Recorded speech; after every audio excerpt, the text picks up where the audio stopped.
سیاست کے ذریعے معاملات کو درست کرنے کی کوشش کرتا ہے.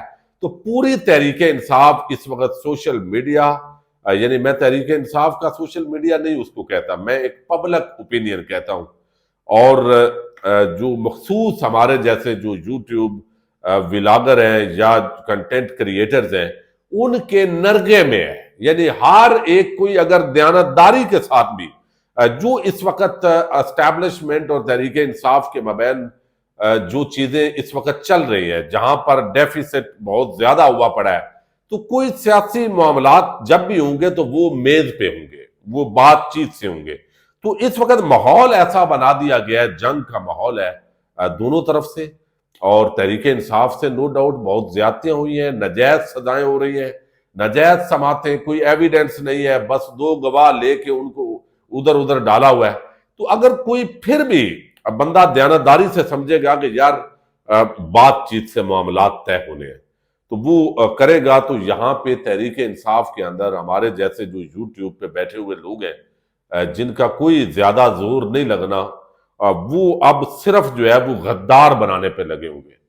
تو جب ہر ایک جو جینون جد و جہد بھی کرے گا اور اس کو پارٹی کے اندر غدار بنا کر پیش کریں گے اور سارے لوگ اس کے پیچھے لگ جائیں گے، تو پھر کوئی بھی اس طرح کا جو شریف آدمی ہے وہ آگے بڑھ کے کوئی اقدامات نہیں کر سکتا. میں سمجھتا ہوں یعنی گنڈا پور پر بہت لوگ تنقید کر رہے ہیں، لیکن میں ذاتی طور پر سمجھتا ہوں کہ گنڈا پور نے سیاسی معاملات کے اندر جو ہے وہ میچورٹی دکھائی ہے. یعنی ایک تاثر تو بلڈ کر دیا گیا اس کے حوالے سے. وہ بھئی کہا جاتا ہے وہ ڈی چوک سے واپس لے گیا، اگر وہ عمران خان کی اہلیہ کو گولیوں کی بچھاڑ کے اندر اگر واپس لے گیا پرامن، یعنی اس کو بغیر کوئی خراش آئے، تو اس کو تو اپریشیٹ کیا جانا چاہیے تھا. خدا نہ خواستہ وہاں پہ بڑا مس ہیپ ہو جاتا تو پھر کہتے اگر گنڈا پور بچ جاتا تو پھر کیا ہوتا. کہتے گنڈا پور نے خود جو ہے دیکھیں اس کو کچھ نہیں ہوا، اس کو ہو گیا. تو کہنے والوں نے نا 100 بیان دینے ہوتے ہیں.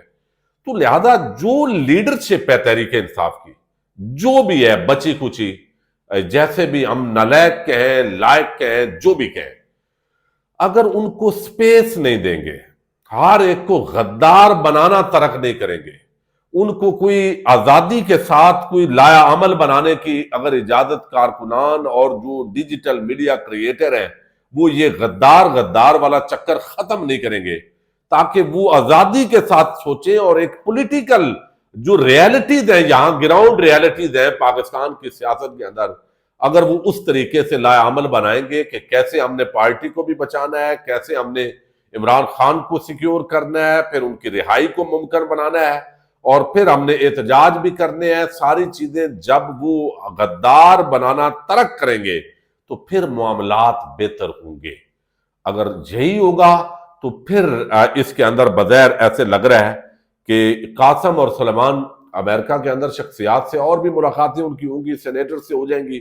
بھئی دوسری طرف جو فیلڈ مارشل ہیں ان کی ملاقات ڈائریکٹ جو ہے وہ ہو گئی ہے ڈونلڈ ٹرمپ کے ساتھ.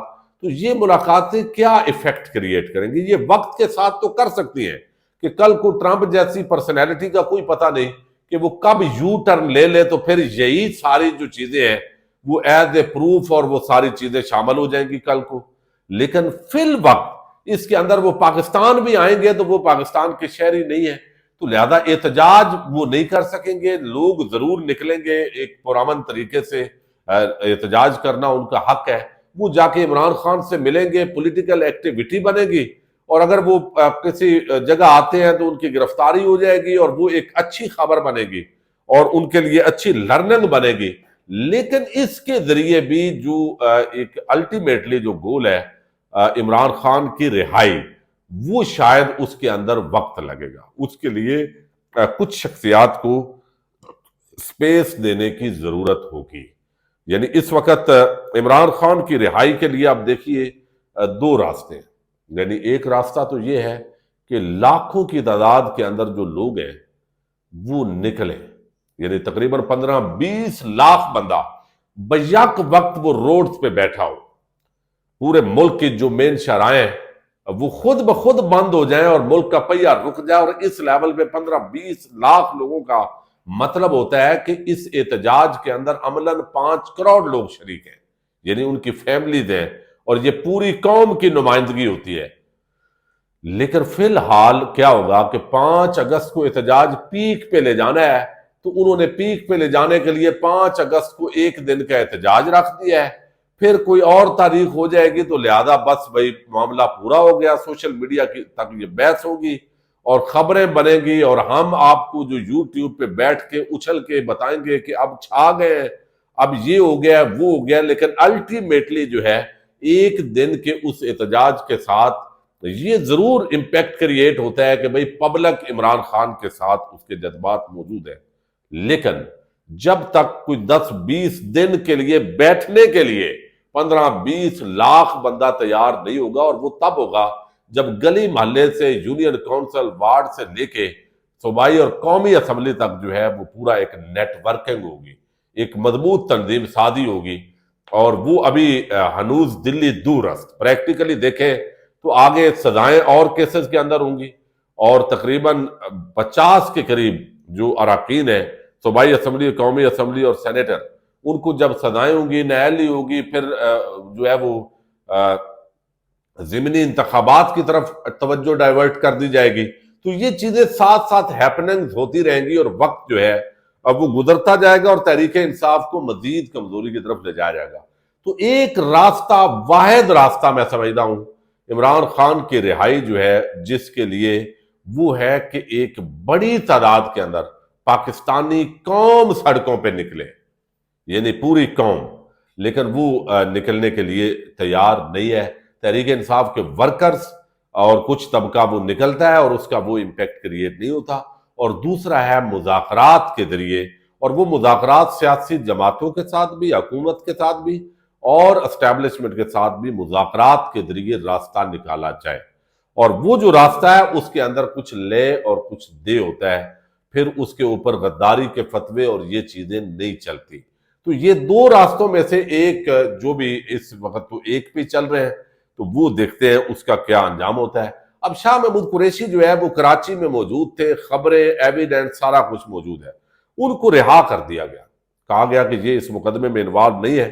اور آج جو انصار عباسی ہیں انہوں نے اس پہ خبر بھی دی، اور پہلے بھی انہوں نے دی تھی فروری کے اندر، کہ بھئی وہ پرویز الہی اور ان دونوں کا اس کے اندر کوئی کردار نہیں ہے، اور یہ بات سب کو پتہ ہے. لیکن اس کے باوجود سوال تو یہ ہے کہ پھر وہ جیل میں کیوں ہیں؟ اب کیا ہے کہ کچھ لوگوں نے، جو ٹاؤٹ قسم کے لوگ ہیں، انہوں نے بیانیہ ساتھ ہی بنانا شروع کیا کہ کیا شاہ محمود قریشی نے ڈیل کر لی ہے. اچھا، یہ چیز شاہ محمود قریشی جب سے تحریک انصاف میں شامل ہوا ہے اس کے خلاف یہی کھیل کھیلا جاتا ہے، یہی تماشا کیا جاتا ہے. حتیٰ کہ آپ دیکھیے کہ سائفر کیس کے اندر اس کے لیے آسان تھا، وہ کمپرومائز کرتا، لیکن اس نے کمپرومائز نہیں کیا، قربانی دی. اب بھی وہ قربانی دے رہا ہے، لیکن اس کو سزا ویسے ہی، وہ اصولی طور پہ تو باقی بھی بے گناہ تھے، اس کے اندر یہ سزا نہیں بنتی تھی. اور جو فیکٹ جج ہے وہ اس کا بڑا کنفیوز قسم کا ڈیسیژن ہے دونوں ججز کا اس کے اندر. لیکن اس کے باوجود رہا کر کے کیا مطلب ہے کہ پی ٹی آئی کے لوگوں کے اندر شاہ محمود قریشی کی کریڈیبلٹی کو ڈی گریڈ کیا جائے. اب یہ پی ٹی آئی کے کارکنان پہ منحصر ہے کہ وہ ابھی باقی مقدمات 9 ان کے 9 مئی کے ہیں، اور ایک ان کا اور مقدمہ ہے، تو 10 مقدمات ابھی ان کے پڑے ہوئے ہیں، رہائی ابھی ان کی نہیں ہو رہی. لیکن انہی چونکہ یہ جو پریسیڈنٹ ہے اس کی بنیاد پہ باقیوں کے اندر اس کی رہائی شاہ محمود قریشی کی ہوگی. تو یہ میں سمجھتا ہوں اس کو ویلکم کرنا چاہیے، بجائے اس کے کہ پی ٹی آئی کے لوگوں کا ذہن خراب ہو کہ یہ پتہ نہیں شاہ صاحب جو ہے وہ ڈبل. بھئی ایک بندہ مسلسل اتنی قربانی دے رہا ہے اور اوپر سے آپ پھر اس کو غدار بنانا شروع ہو جائیں. تو یہ جو معاملات ہیں یہ یہاں پہ شاہ محمود قریشی کی رہائی الٹا ان کو لیے نئی ایک بساط بچھا کے ان کو ڈسکریڈٹ کرنے کی کوشش ہو رہی ہے. تو اب چونکہ میچورٹی وقت کے ساتھ ساتھ، قربانیوں کے ساتھ ساتھ تحریکوں کے کارکنوں کے اندر، قائدین کے اندر آتی ہے، اور بہت قربانیاں دے رہے ہیں لوگ. M N As, M P As, کبھی بھی انہوں نے اتنی پاکستان کی تاریخ میں قربانیاں نہیں دی جو اب دی ہے. چونکہ پارٹیاں یہ بدل لیتے تھے، کاف لیگیں بن جاتی تھی، پیٹریاٹ بن جاتی تھی، ادھر شامل ہو گئے. لیکن اب ان کو چونکہ عوامی پریشر ہے اور یہ قربانیاں دے رہے ہیں، لیکن ساتھ ہی اس سے نکلنے کے لیے جو وے آؤٹ ہے اس پہ بات چیت کو کبھی بھی غداری والے فتوے جو ہے وہ نہیں کرنے چاہیے. گراؤنڈ ریالٹیز کے مطابق چیزوں کو سمجھنے کی ضرورت ہوگی. پاکستان زندہ باد.